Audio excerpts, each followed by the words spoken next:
방금 같이 봉독한 이 본문 말씀을 간단하게 요약을 해보면, 사도 바울이 세 번째 여행을 마치고 예루살렘으로 돌아오자 사도 바울을 시기 질투하던 유대인들이 사도 바울을 누명을 씌워가지고 법정에 고발을 했습니다.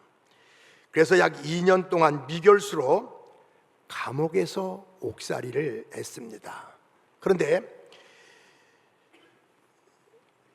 새로운 총독이 부임을 해가지고 사도 바울을 다시 이제 재판을 했는데 무혐의로 판결을 내렸습니다.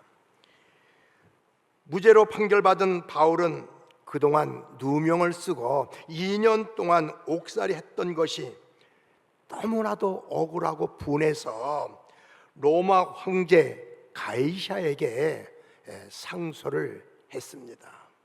그래서 다시 재판을 받기 위해서 다른 죄수들과 함께 로마로 이제 가게 되었는데, 가던 중에 그만 유라굴로라는 태풍을 만나 가지고 침몰 직전까지 있기 내용이 오늘 본문의 내용인 것입니다. 그래서 이 시간에 그들이 왜 풍랑을 만났을까? 그리고 그들이 풍랑을 만났을 때 어떻게 대처를 했는가 하는 것을 이 시간 본문을 통해서 몇 가지 들어 함께 은혜를 나누고자 합니다. 첫째로, 오늘 본문에 보면 풍랑을 만나게 된 원인은 백부장의 오판 때문에 풍랑을 만나게 되었습니다. 사도 바울이 로마 황제에게 재판을 받기 위해서 다른 죄수들과 함께 배를 타고 갈 때 호송 책임자로 로마 백부장이 그 배에 타고 있었습니다. 그런데 이 배가 미앙이라는 항구에 도착을 해서 머물러 있을 때 바울이 호송 책임자인 백부장을 찾아가서 지금 이 배가 항구를 떠나서 계속해서 항해를 한다면 얼마 가지 못해서 유라굴로란 큰 태풍을 만나게 되니까 지금 가지 말고 이곳에 잠깐 머물러 있다가 가자고 호송 책임자인 백부장에 간곡히 부탁을 했는데도 백부장은 바울의 말보다는 선장의 말을 더 믿고 배를 출항을 시켰습니다. 여기 11절 말씀에 보면 백부장이 선장과 선주의 말을 바울의 말보다 더 믿었더라고 했습니다. 그러니까 백부장이 바울의 말보다 선장의 말을 더 믿었기 때문에 크나큰 오판의 오인이 된 것입니다. 그렇다면 백부장의 오판의 결과가 어떻게 되었는가? 그 결과는 유라굴로라는 무서운 태풍을 만나 배에 싣고 있던 모든 화물이나 기물들을 다 바다에 던져버리고 그 배에 타고 있던 276명은 나흘 동안이나 아무것도 먹지 못한 채 죽을 고생을 하면서 그 무서운 파도에 시달리면서 사경을 헤맸던 것입니다. 근데 사실 우리가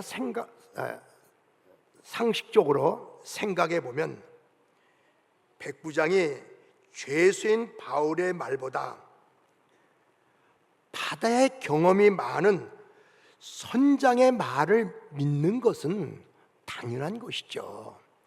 바울은 바다의 전문가가 아닙니다. 그러나 선장은 바다의 전문가이기 때문에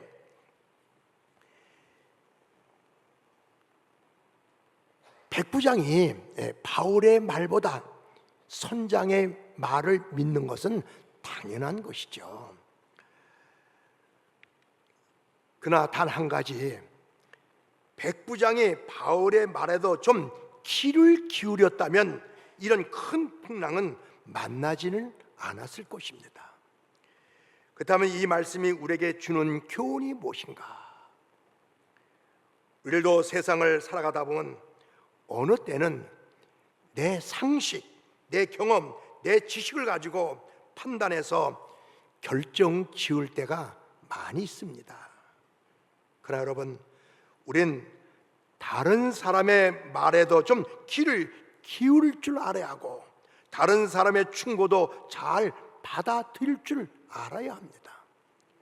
때로는 나보다 학벌이, 경험이, 지식이 부족한 사람이지만 그러나 그 사람의 말 속에도 진리가 있을 뿐만 아니라 내게 큰 유익을 주는 교훈도 있기 때문에 아무리 인간적인 면으로 볼 때 나보다 학벌이 없고 지식이 없고 좀 부족해 보인다 할지라도 그 사람의 의견도 존중할 줄 알고 그 사람의 말에도 좀 귀를 기울 줄 아는 사람이 되어야만이 내 인생에 유라굴로라는 인생의 태풍을 만나지 아니하는 지혜로운 사람이 될 수가 있는 것입니다. 둘째는 마태복음 8장 23절부터 27절에 보면 예수님의 제자들이 예수님을 배에 태우고 갈릴리 바다를 건너가다가 풍랑을 만났습니다. 여러분도 성경을 통해서 잘 아시겠지만 예수님의 12 제자 가운데 베드로, 안드레, 야고보, 요한은 어부 출신입니다. 이들은 이 갈릴리 바다에서 어린 시절에 물장구 치며 놀았고 그리고 성장을 해서는 이 갈릴리 바다에서 어부 생활을 해왔기 때문에 이 갈릴리 바다에 대해서 너무나도 잘 알고 있습니다. 어디가 깊고 어디가 낮고 그래서 이들은 자기들이 가지고 있는 노련미와 경험을 가지고 열심히 노를 쳤지만 근데 이상하게도 이날따라 바람이 심하게 불기 시작하면서 파도가 치기 시작하더니 그 파도가 배를 덮치기 시작하는 것입니다. 그래서 제자들은 있는 힘을 다하고 있는 기술을 다 동원해서 노를 젓지만 아무 소용이 없는 것입니다. 이제는 죽었구나, 바다에 빠져 죽는구나 하고 공포에 휩싸여 있을 때 머릿속에 이 배에 예수님이 타고 계시지, 그동안 풍랑 때문에 정신없이 노를 짓다가 뒤늦게 예수님이 이 배에 타고 계시다는 것을 깨닫고 주무시는 예수님을 흔들어 깨웠습니다. 예수님, 큰일 났습니다. 지금 이 풍랑 때문에 우리가 다 죽게 되었습니다. 그러니 예수님, 제발 좀 살려주세요. 여러분, 내가 죽게 되었다고 하는 말의 뜻이 뭡니까? 내가 죽게 되었다. 인간이 가장 절망적인 상황에서 모든 수단 방법을 다 동원해서 최선을 다했는데도 안 될 때 하는 말이 이제는 죽었구나, 이제는 죽었구나 하는 말을 하게 되는 것입니다. 잠에서 깨어난 예수님께서 바다를 향하여 잠잠하라고 꾸짖으시면서 명령하니까 그 즉시로 바다가 잔잔해졌습니다. 그렇다면 여러분, 이 말씀이 우리에게 주는 교훈이 무엇인가? 여러분도 잘 아시다시피 모든 바다의 풍랑은 갑자기 예고 없이 일어날 때가 많이 있습니다. 이처럼 우리의 인생도 어느 날 갑자기 예고 없이 원인도 모르는 인생의 풍랑이 일어날 때가 있습니다.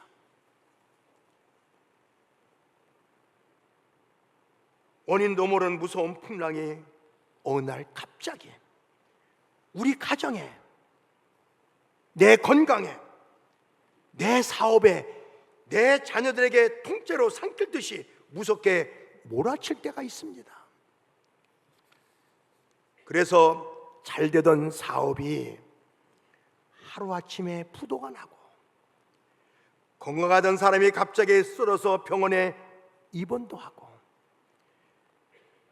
건강하던 사람이 갑자기 교통사고로 불구자가 되기도 하고, 지금까지 한 번도 병원에 가본 적이 없다고 큰 소리 치면서 건강을 자랑하던 사람이 병원에 갔는데 의사로부터 사형 선고를 받기도 하고, 이렇게 어느 날 갑자기 몸이 망가지고, 가정이 망가지고, 사업이 망가지고. 그렇다면 여러분, 이럴 때 여러분들은 어떻게 하시겠습니까? 갑자기 우리 가정에, 나 자신에게 이런 풍랑이 몰아친다면 여러분들은 어떻게 하시겠습니까? 예수님의 제자들 보면 풍랑을 만났을 때 처음에는 대수롭지 않게 여겼습니다. 왜냐하면 이들은 갈릴리 바다에서 어부로 잔뼈가 굵었기 때문에 웬만한 풍랑은 자들의 경험과 노하우로 충분히 해낼 수 있다고 자신감을 가지고 있었기 때문에 이 풍랑을 대수롭지 않게 여겼던 것입니다. 그래서 이들은 자기들의 경험과 노하우를 가지고 자신만만하게 열심히 노를 졌지만 아무 소용이 없었던 것입니다. 이처럼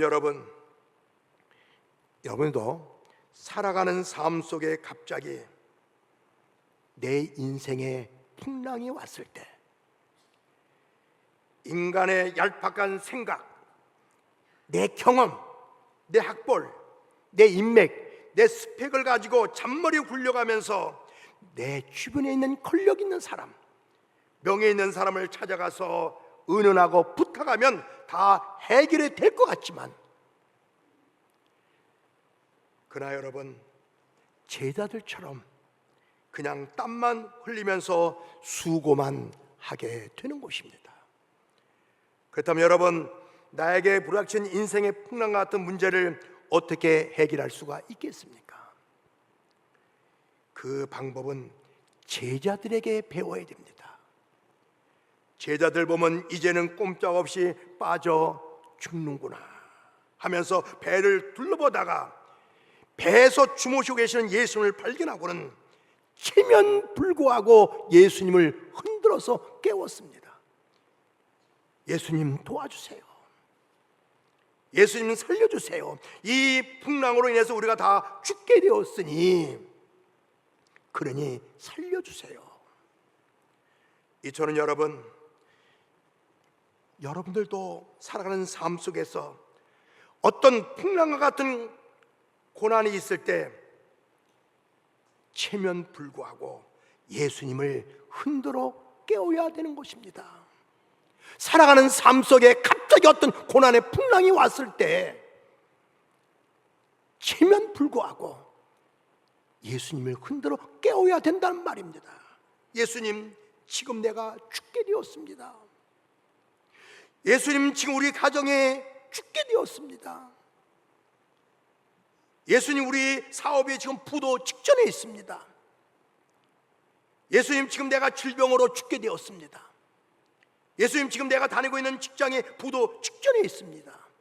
그러니 예수님 도와주세요 하며 예수님을 흔들어 깨워야만이 내가 살 수 있고, 우리 가정이 살 수 있고, 내 자녀들이 살 수 있고, 내 사업이 다시 회복할 수가 있는 것입니다.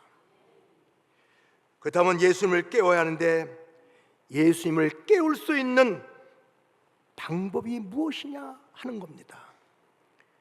그 방법은 부르짖어 기도하는 겁니다. 기도밖에는 예수님을 깨울 방법이 없습니다. 예수님을 깨워야만이 지금까지 해결되지 못했던 어떤 문제일지라도 다 해결할 수가 있는데, 그 방법은 주님 내가 죽게 되었나이다, 주님 내가 죽게 되었나이다 하면서 부르짖는 기도를 통해서 주님을 흔들어 깨우기만 하면 지금까지 해결되지 못했던 어떤 문제일지라도 다 해결받을 수 있다는 것을 믿으시길 주의 이름으로 축복합니다. 여러분,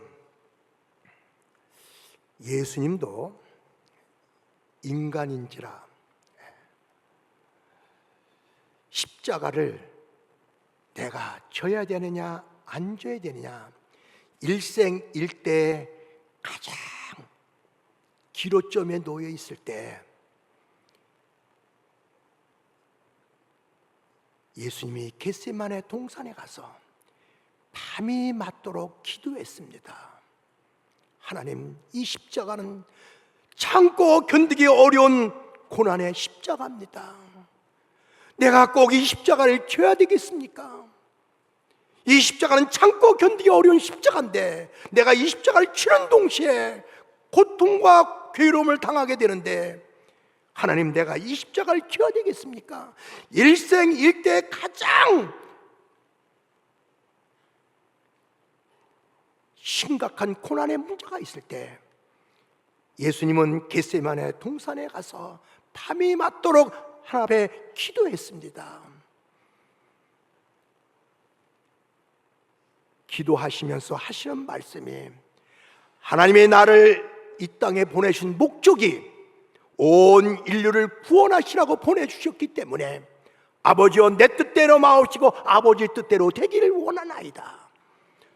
나는 십자가를 지고 싶은 마음은 없지만은 아버지가 십자가를 지라고 하니 내가 십자가를 지겠습니다. 그러니 아버지여 내 뜻대로 마옵시고 아버지의 뜻대로 되기를 원하나이다.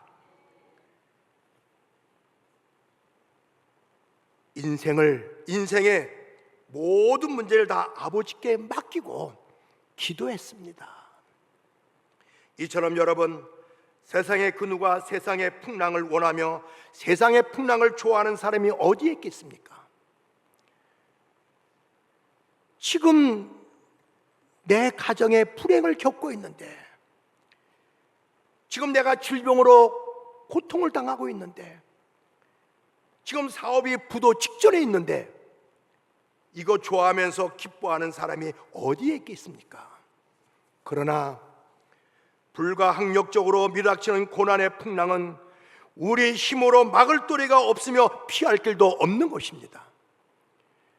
그래서 어떤 사람은 이 고난의 풍랑에 시달리지 못해서 스스로 목숨 끊는 사람도 있잖아요. 그렇다면 여러분, 이런 인생의 풍랑 가운데서 내가 살고 우리 가정이 살 수 있는 방법이 무엇입니까? 그 방법은 베드로전서 5장 7절에 보면 너의 염려를 다 주께 맡겨버리라. 이는 그가 너희를 돌보시는 말씀처럼 주님께 다 맡기는 것이 내가 살 수 있는 방법이요 우리 가정에 살 수 있는 방법인 것입니다. 여러분, 한번 생각해 보세요.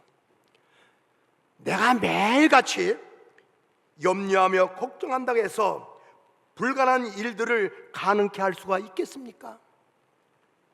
오히려 염려하면 염려할수록 스트레스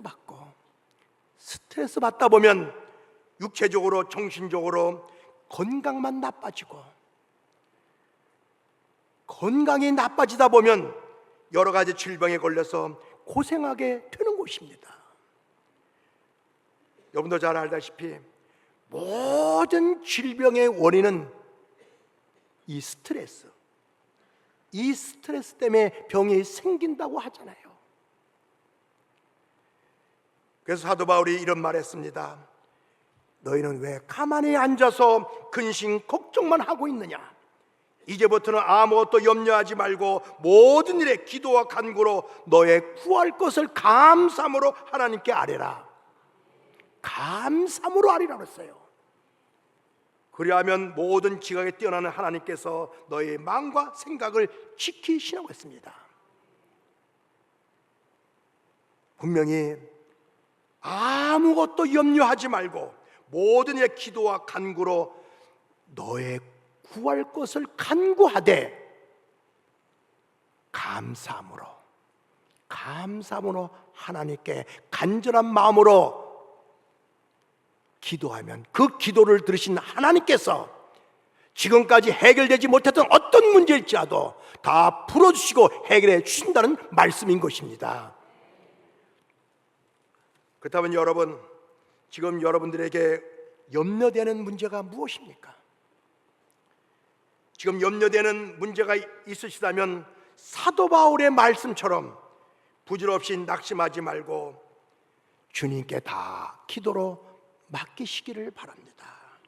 복잡한 문제, 답답한 문제, 가정 문제, 질병 문제, 자녀 문제, 물질 문제, 어떠한 문제일지라도 다 하나님께 맡기만 하면 그 기도를 들으신 하나님께서 여러분의 문제를 해결해 줄 뿐만 아니라 놀라운 이적과 기적도 체험할 수 있는 은혜를 베풀어 주신다는 것을 믿으시길 주의 이름으로 축원합니다.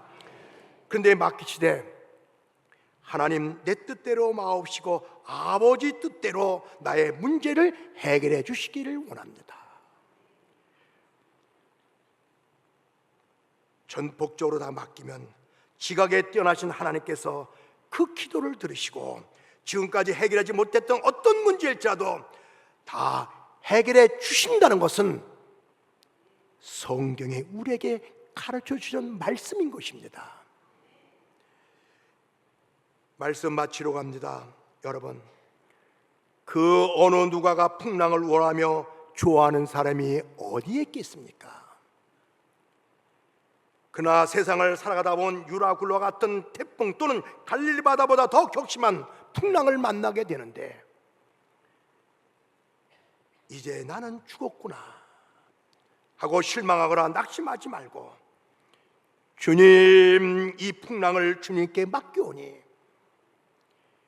잔잔하게 하여 주시옵소서 하고 풍랑을 다 맡기면 주님께서는 어떤 고난의 풍랑일지라도 다 잔잔하게 해주신다는 걸 믿으시길 주의 이름으로 다시 한번 축원합니다. 그러므로 여러분, 지금 어떠한 문제 때문에 풍랑을 겪고 계십니까? 내 능력으로, 내 힘으로 해결할 수 없는 풍랑과 같은 문제가 있습니까? 아무리 해결해 보려고 노력해도 안 되는 문제가 있습니까? 이제는요, 다 주님께 맡기시기를 바랍니다. 맡기되 지금 여러분들이 앉아있는 그 자리에서 매일같이 기도로 주님을 깨우시기를 바랍니다. 지금 예배드리는 그 자리에서 매일같이 기도를 통해서 주님만 깨운다면, 그 기도가 하늘보다 상달되면 그 기도를 들으신 하나님께서 지금까지 해결되지 못했던 어떤 문제일지라도 다 풀어주시고 해결해 주신다는 것은 성경이 우리에게 가르치신 진리의 말씀인 것입니다. 그러므로 여러분, 지금 여러분이 앉아있는 그 자리에서 기도로 예수님을 깨우시기를 주의 이름으로 축복합니다. 주님, 우리 가정에 유라굴로 같은 문제가 있습니다. 지금 나에게는 갈릴리 풍랑과 같은 속상하고 답답한 문제가 있습니다. 그러나 주님, 나의 기도를 들으시고 도와주시기를 원합니다. 문제를 해결해 주시기를 원합니다. 문제를 풀어주시기를 원합니다 라고 주님께 맡기고 기도하면 지각이 뛰어난 예수님께서 어떤 문제일지라도 지금까지 해결되지 못한 어떤 문제일지라도 다 풀어주시고 해결해 주신다는 것을 믿으시길 주의 이름으로 축복합니다.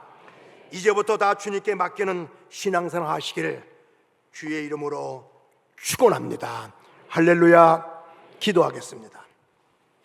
전능하신 하나님, 세상을 살다 보면 뜻하지 않은 일로 인해서 세상 풍랑을 만날 때가 많이 있습니다.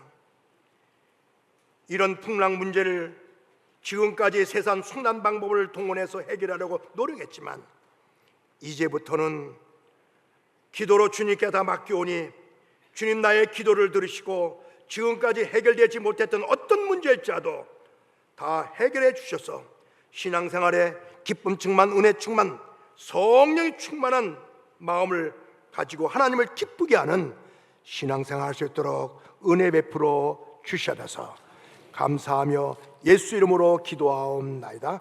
아멘.